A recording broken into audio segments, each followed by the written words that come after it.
Every year, my dad, my sister, and I would go out to the same rural house about an hour away from the nearest town. At night, there were no streetlights, no passing cars, just moonlight and trees. The house was old, wood siding, large windows facing a thick forest. The first night we arrived, it was freezing. The wind moved through the trees in long, hollow whistles. The first strange thing I noticed was that the small storage shed next to the house was slightly open. My dad always locked it. He shrugged and said it was probably the wind, then closed it without thinking much of it. Inside, everything looked normal. Nothing was missing, nothing was broken. But something felt off, like the house didn't feel the same as I remembered. That night, I was lying in bed when I heard something faint, a dragging sound. It sounded like something being slowly pulled across the ground beneath my window. I told myself it was just the wood shifting in the cold, but it happened again, 3 times, each time with almost the same rhythm. I got up and pulled the curtain back to look outside. That's when I saw it. Footprints in the mud below my window. The rain had just stopped earlier that evening, which meant they were fresh. I told my dad. He went outside with a flashlight. The prints started at the edge of the woods and led straight to my window. Then they just stopped. They didn't circle back. They didn't continue forward. They just disappeared. My dad said maybe it was an animal, but they didn't look like animal tracks. They were too defined, too deliberate. The second night, we heard the doorknob move, slowly, once, then again. My dad grabbed a flashlight and opened the door quickly. No one was there. But the ground was muddy, and there was a single footprint right in front of the door. Just one, like someone had been standing there, close, watching. Later that night, I heard something else. Breathing, soft, right outside my window. I froze. I knew it wasn't the wind. I slowly sat up and looked toward the glass. There was a thin layer of fog on the outside, and on it, a half-circle shape, like someone's breath had just pressed against the window. I yanked the curtain open. Nothing, just trees. But they were swaying strangely, even though the air felt still. The next morning, my dad said we were cutting the trip short. Something about it didn't sit right with him. I was the last one to leave the house. Before I closed the door, I looked toward the woods, and that's when I saw it. A figure, standing between the trees, completely still, just watching. I couldn't see a face. The shadows covered it. I blinked, and it was gone. I told myself it was just my imagination. But when we got into the car and my dad turned onto the dirt road, we passed the edge of the forest, and there were footprints walking parallel to the road, keeping pace with us, as if someone had been walking alongside the car until the trees thinned out. We never went back to that house. A few months later, the owner said he decided to sell it. Apparently, other renters had complained about similar things. Footprints, sounds, the feeling of being watched. To this day, I don't know if it was just someone living in the woods or something else entirely. But I know one thing. It never tried to break in. It never tried to hurt us. It just wanted us to know that it was there. I've always loved winter, the quiet that comes with falling snow, and the empty roads at night used to give me a strange sense of peace. I worked late-night food delivery across multiple apps, and from experience, the worse the weather, the better the money. Most drivers would stay home. Orders would pile up. In late January, a storm rolled in stronger than usual. Within an hour, I had already made a solid amount. Then I received one last order, a farmhouse on the edge of town. The payout was high, so I accepted it. The road leading there was narrow and covered in thick snow. Visibility was nearly gone. Then I saw headlights ahead. A vehicle was stopped right in the middle of the road. Something about it felt wrong. A man stepped out from the side of the road and waved at me. He said his battery had died. There were no houses nearby, no lights except our vehicles. I noticed something strange. There were no tire tracks. Then I heard something behind me. "Got your keys on you?" he asked calmly. That was the moment everything clicked. I told him I forgot something in my car. Then I ran. I heard heavy footsteps behind me, closer than I expected. I jumped inside and locked the doors. One of them reached me. The other tried the back door. Thankfully, I had locked everything. I started the engine. For a terrifying second, the tires just spun. In my rearview mirror, they were just standing there, watching.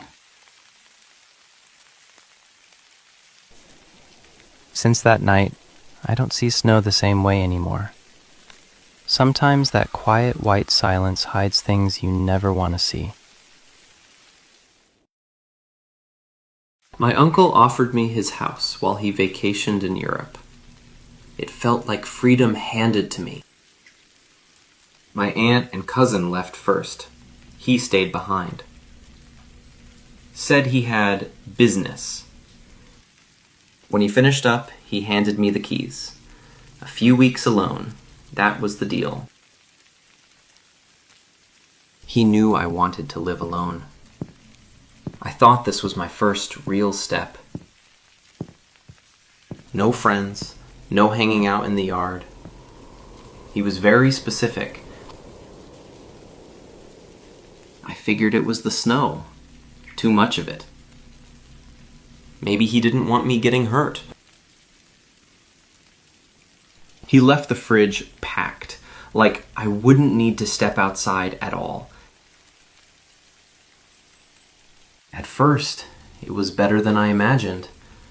Quiet, peaceful, mine. Everything felt perfect. Until the middle of the night. The noise woke me up. Not fear, just confusion. Like something testing the door. There was nothing there, just darkness. And that moonlight cutting through the room. I just stood there watching, not realizing something else was already happening. I just stood there watching,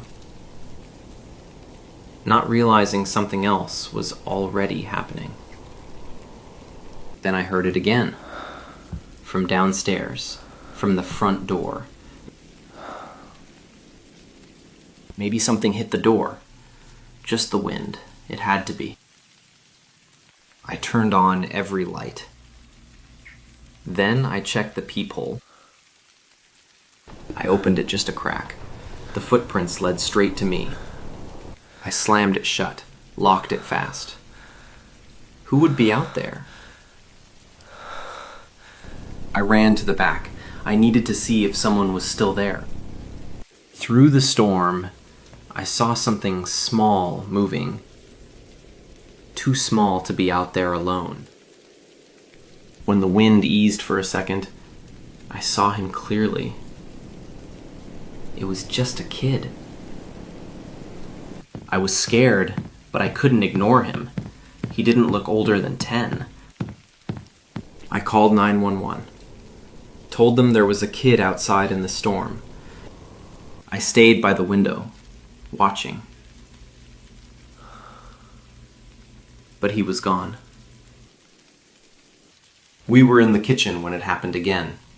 A quiet knock. When the door opened, it was him, standing there again. He wasn't dressed for the weather, not even close. His face, it was empty, like he wasn't fully there. Weeks later, he said this was his house, that he lived here.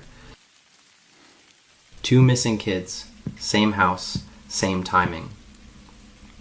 And my uncle always gone. This happened last winter, during one of my overnight shifts.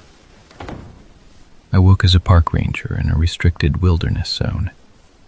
Most nights are quiet. That night the storm came in fast. The kind that makes the forest feel different.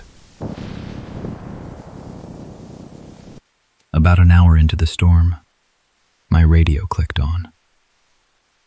Then I heard a voice. Please, I'm lost. The voice was weak, barely audible through the static. I checked the signal location. It was coming from the old Firebreak Trail. That trail has been closed for years. I grabbed my rain gear, my headlamp, and stepped outside. I thought it was just another lost hiker. The Firebreak Trail hasn't been maintained in years. Most hikers don't even know it exists, and no one is supposed to be out there. I radioed back to dispatch. I told them I was heading toward the signal. That's when it came through again.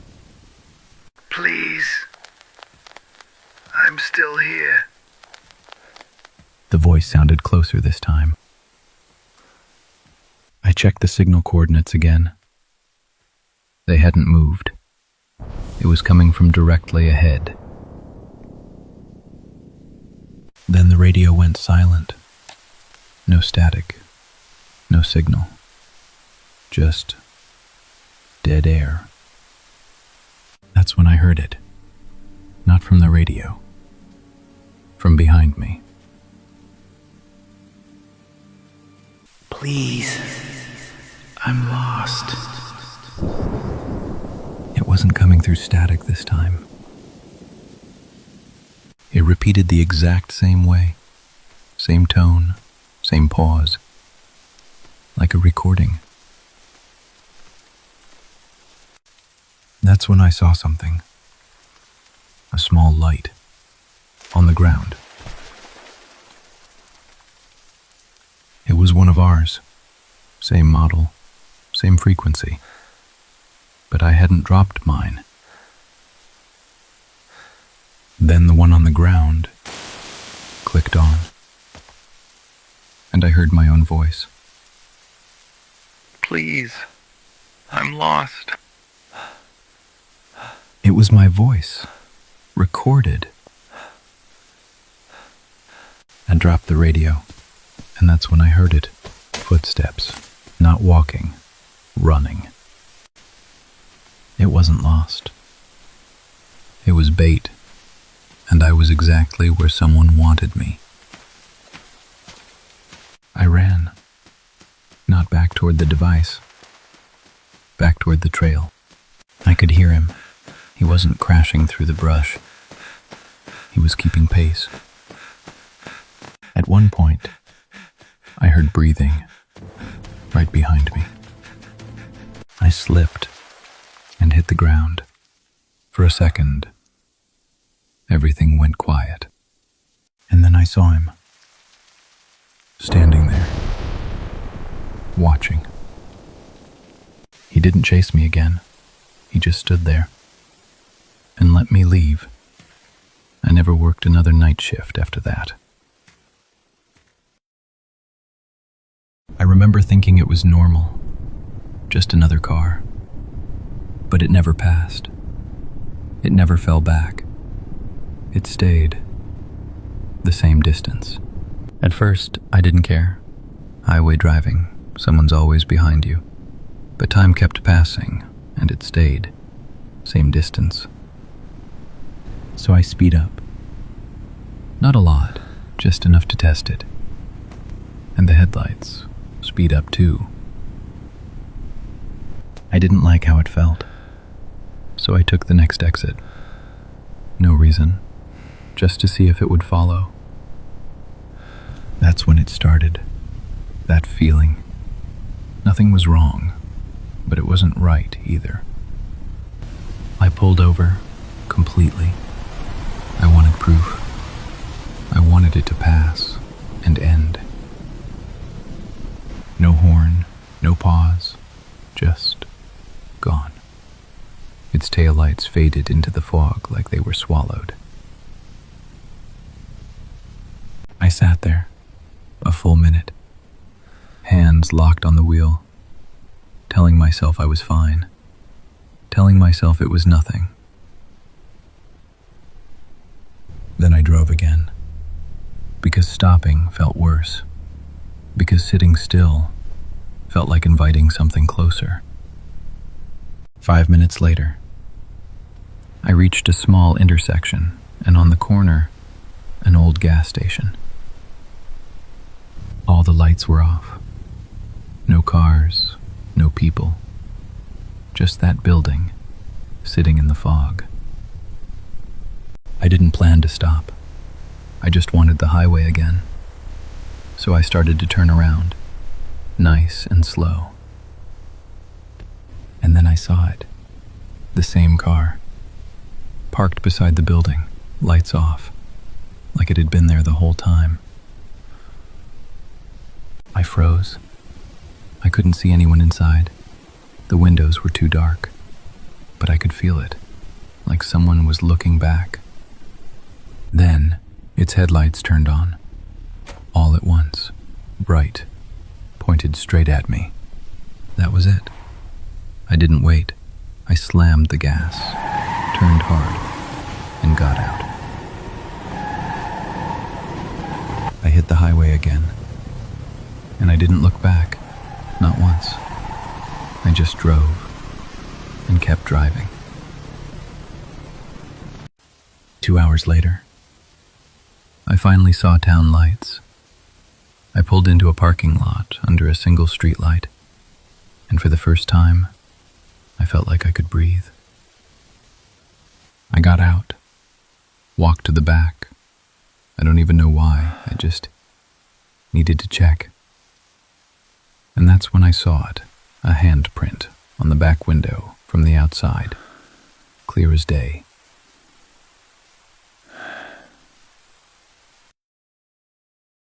I wasn't even supposed to take that delivery. It was already 1:47 in the morning. We were about to close. The phone rang. Everyone looked at each other. My manager answered it, and then looked at me. It was only 10 minutes away, but I didn't recognize the address, and I'd been delivering around here for over a year. The GPS told me to turn onto a narrow gravel driveway. There was no mailbox, no visible house from the road. Finally, I saw it. An old house. No lights on, not a single one. When I stepped out of the car, I noticed something. The front door was slightly open.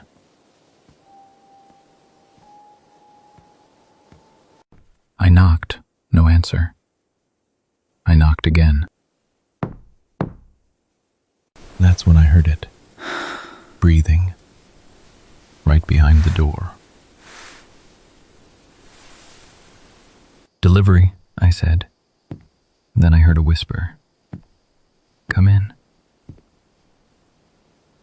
"I can't enter the house. I need you to come to the door." "Just put it on the table inside," the voice said. That's when I became aware of something else. How far I was from the road. How nobody would hear anything out here.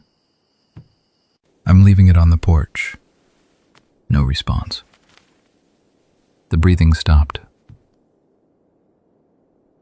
As I stepped back, the door creaked. It opened a little more. I didn't wait. I turned and walked fast. Then I started running. I got in the car, locked the doors, and drove. Halfway down the driveway, I looked in the rearview mirror, and I saw something. It wasn't on the porch. It wasn't at the door. It was standing at the edge of the trees.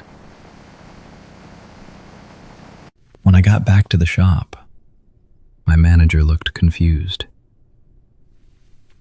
That house was foreclosed last year. No one lives there. My manager asked what took so long. I told him the house felt wrong. He looked at the receipt. Then his expression changed. That property was foreclosed last year. No one lives there.